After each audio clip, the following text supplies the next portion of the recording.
Welcome back to the deep dive. Today, we're taking off, so to speak. Right. We're heading into some really demanding environments for aviation. We're going to dive into this list of the world's most challenging airports to land at. Yeah, that's right. We've got some great source material here looking at 10 specific spots, places known for approaches, runways.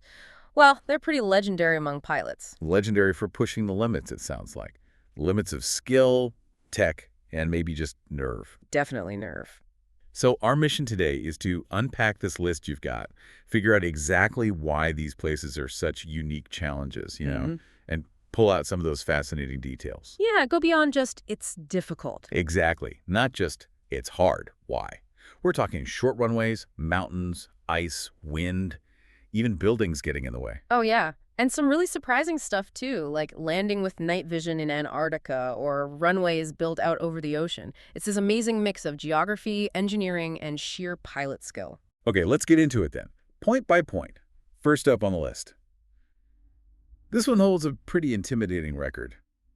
Saba Island's Wancho E. Roskin Airport. Ah, Saba. The source calls out its defining feature right away, the shortest commercial runway in the world, only 400 meters long.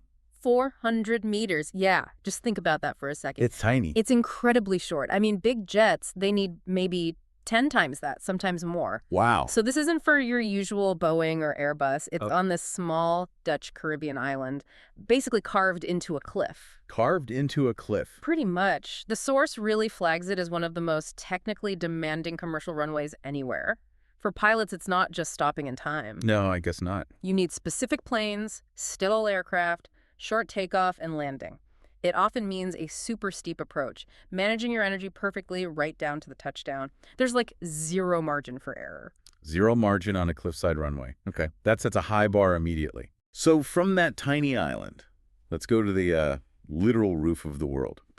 Next up, Nepal's Lukla Airport. Lukla, yeah. This one's pretty famous, or infamous maybe. Right. Dramatic location, right? Right. Nestled between two mountains. Oh, absolutely striking. It sits at over 9,300 feet. But the challenge, it's more than just being high up with terrain all around. Okay. The runway itself is, well, incredibly short, and it slopes significantly. Uphill one way, downhill the other. So you have to land one way and take off the other, depending on the wind. Precisely. And the source highlights some other big things. Sometimes there's no air traffic control on site, Really? So pilots are on their own? making independent calls in tricky conditions, yeah. Plus, no runway lights, so daylight operations only, and limited electrical power, which affects everything. Despite all that, it's crucial, right, for Everest climbers. It's the main gateway for trekkers heading to Everest Base Camp. So yeah, lots of essential flights into what are, honestly, quite primitive conditions. High altitude, short sloping runway, maybe no ATC, visual flying only. Yeah, that sounds intense. It is. Okay, now for one, people might have actually seen videos of St. Martin's Princess Juliana International Airport. Ah, Maho Beach. Yes. It's popular, but that unique feature the source mentions. The beach is right there, just before the runway. Yeah, those iconic shots of jets screaming low over the beachgoers, that blast of wind and sand. It must be crazy for the people on the beach. It is, but for the pilots. The source says their main worry isn't really the sunbathers. No. What is it then? It's the runway length compared to the planes they're flying. It's 2,179 meters. Okay, that sounds longer than Lukla or Saba. Oh, it is. It's fine for medium jets, but the big wide-body planes that often fly there, they really prefer like 2,500 meters or more for a guaranteed safe landing margin, especially if they're heavy or it's hot. So it's borderline for the big ones. Exactly. Pilots flying the heavies into St. Martin are constantly doing the math, making sure they have enough room to stop safely. Every single foot of that runway counts. Right. So the danger isn't always a tiny runway, just maybe not quite enough runway for the biggest planes. That's a good way to put it. Okay, switching gears completely. Greenland, Narsarsuaq Airport. The source description is pretty blunt. Icy and white, definitely not green. Yeah, despite the name. And that description tells you a lot about the challenges. The runway is 1,800 meters, but often covered in slick ice. Reducing braking. Massively. Then you've got the weather. The source talks about continuous storms, severe turbulence, strong crosswinds, and really low visibility. So ice and storms. Fun. And wait, there's more? Oh. The threat of volcanic ash? There are active volcanoes nearby. Volcanic ash, how does that affect things? Ash isn't just like dust, it's abrasive like tiny bits of rock and glass, and it melts in the heat of jet engines. No, that sounds bad. It is. It can coat engine parts, cause compressor stalls, even total engine failure. It's incredibly dangerous for aircraft. Wow. Ice, storms, and volcanic ash potentially shutting down your engines. Greenland sounds formidable. You could say that. All right, let's head back to warmer climes. Sort of. Central America. Honduras's Tumcanton Airport.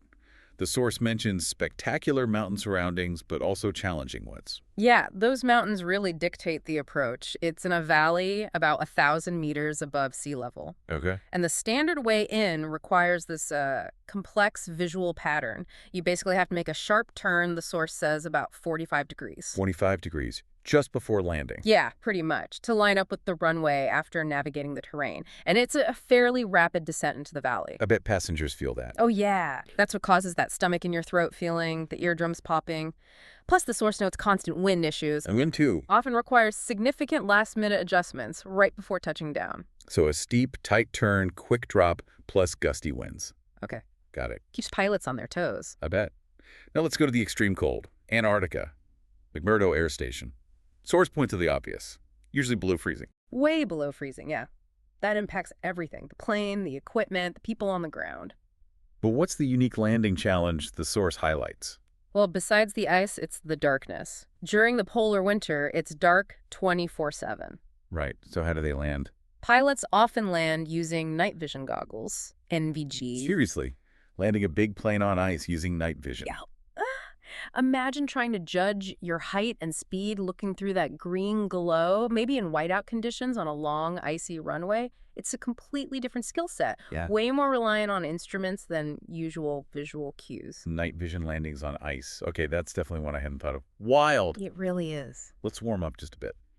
Portugal's Madeira Airport. Source describes it between cliffs and the ocean. Mentions variable winds. Madeira's interesting. The original runway was pretty short because of the terrain, cliffs on one side, ocean on the other. Right. So back in 2000, they extended it significantly up to 2,780 meters. But how they did it is the amazing part, the source notes. They built the extension out over the ocean, supported by 180 massive concrete columns, like a platform. They built the runway on stilts over the sea. Essentially, yeah. A huge engineering feat. But the risk factor highlighted is that the airport is really exposed. Strong crosswinds, lots of turbulence coming off the water. So if the wind catches you, If a pilot misjudges it on a bad day, especially during landing, there's a real risk of drifting sideways off that platform. and into the ocean below. Exactly. Wow. Building a runway on columns over the water. That's dedication to getting longer runway space. Shows how important air access was for them. Okay, next stop. High in the Himalayas again. Bhutan's Paro Airport. Pero. Another challenging one. Source paints quite the picture. 2,225 meters elevation, surrounded by peaks over 5,400 meters high, right by the Parachu River. Yeah, the geography is just intense. It imposes really strict limits. The terrain is ruthless. Weather can be severe. So how do they manage flights? Flights are only allowed under strict VMC visual meteorological conditions. Meaning pilots have to see where they're going. Absolutely. They have to navigate visually through the valleys, around the peaks. No instrument approach is possible, especially at night, so daytime operations only. Okay. And because it's so demanding, that visual approach procedure, the source points out only a very small, select group of pilots worldwide are actually certified to fly into Paro. An airport only a handful of pilots are qualified for. That really says something about the skill needed. It absolutely does. Now, for a different kind of challenge, Japan's MCA Futama. This is a U.S. Marine Corps air station in Okinawa, flying Ospreys, Hornets. Right, military hardware. But the danger here, according to the source, isn't mountains or ice. It's location, location, location. How so? It's smack dab in the middle of a really high-density urban area. So buildings and people all around. Exactly. It's not just about physical obstacles, though those are a factor. It adds layers of complexity. Noise rules mean very precise flight paths over homes and businesses. Right. Any kind of go-around or emergency instantly carries a much higher risk to people on the ground. And just having buildings so close limits a pilot's options if something goes wrong. High-performance military jets operating in a crowded city. Yeah. Yeah, you can definitely see the potential issues there. It's a constant balancing act. Okay, finally, the one the source calls the mother of all scary airports. Hong Kong's Kai Tak. Kai Tak, even though it's closed, it's legendary. Why was it so infamous? It operated until 1998, right? Yeah, and it was just a combination of everything. You had mountains close by to the north, Yeah. strong, unpredictable crosswinds blowing in from Victoria Harbor, Okay. and then, especially in later years, just a huge number of skyscrapers popping up right in the approach path, plus the runway itself jutted out into the harbor. So mountains, wind, buildings, water. All of it. But the most iconic thing was the approach for runway 13. Pilots had to fly low over Kowloon City, visually aiming for this giant checkerboard painted on a hillside. A checkerboard. Yeah, like a giant visual marker. And then, once they passed it, they had to execute this incredibly sharp, low-altitude right turn to line up with the runway, literally moments before touching down. Wow. Low and sharp turn right over the city. It required incredible skill, precise timing, and steady nerves every single time.